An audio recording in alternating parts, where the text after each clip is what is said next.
Hello friends, இன்னைக்கு மனதின் ஓசையில நாம கேட்க போற கதையோட பேரு வாழ்க்கை. வயதான ஒரு மேஸ்திரி வேலையிலிருந்து ஓய்வு பெற விரும்பினாரு.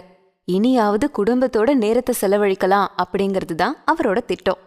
முதலாளியான கான்ட்ராக்டர் கிட்ட இந்த முடிவையும் சொன்னாரு. தன்னோட நீண்ட கால ஊழியர் ஓய்வு பெறதுல கான்ட்ராக்டருக்கு லேசான வருத்தம் இருந்துச்சு. கொஞ்ச நேரம் யோசிச்சவரு, எனக்காக ஒரே ஒரு உதவி செய்ய முடியுமா, இன்னும் ஒரே ஒரு வீட்டை மட்டும் கட்டி முடிச்சு தருவீங்களா அப்படின்னு கேட்டாரு.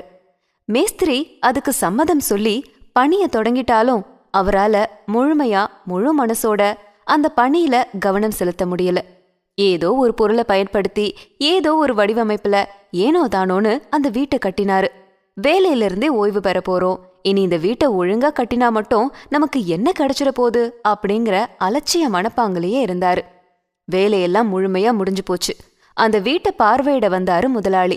வாசல்லையே வரவேற்ற மேஸ்திரி கிட்ட சந்தோஷமா அந்த வீட்டு சாவியை எடுத்து நீட்டினாரு. இந்தாங்க, இந்த வீடு உங்களுக்காக தான் என்னோட அன்பு பரிசு.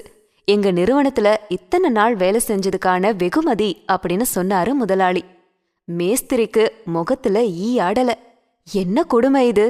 இந்த வீடு எனக்கு தானே தெரிஞ்சிருந்தா இன்னும் மூளைய கசக்கி பிழிஞ்சி எப்படியெல்லாமோ டிசைனா கட்டியிருப்பனே. இருக்கிறதுலயே உயர்தரமான பொருட்களை எல்லாம் பயன்படுத்தியிருப்பேன்.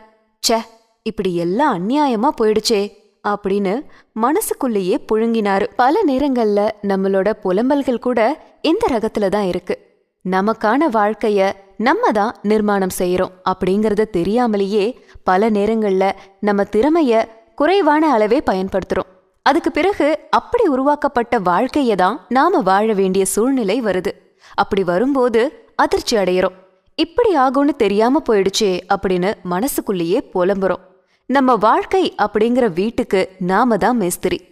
ஒவ்வொரு நாளும் ஒரு சுவர் எழுப்புறோம், ஆணி அடிக்கிறோம், ஜன்னல் பொருத்துறோம். நம்ம மனப்போக்கும் அர்ப்பணிப்பும் நாம தேர்ந்தெடுத்து செயல்படுத்துற விஷயங்களும் தான் நாளைக்கு நாம வாழப்போற வாழ்க்கை அப்படிங்கிற வீட்டோட தரத்தை நிர்ணயிக்குது. ஒவ்வொரு அடியுமே உன்னதமா வைப்போம். எந்த அடி திருப்பு முனையா மாறோ அப்படிங்கிறது யாருக்குமே தெரியாது.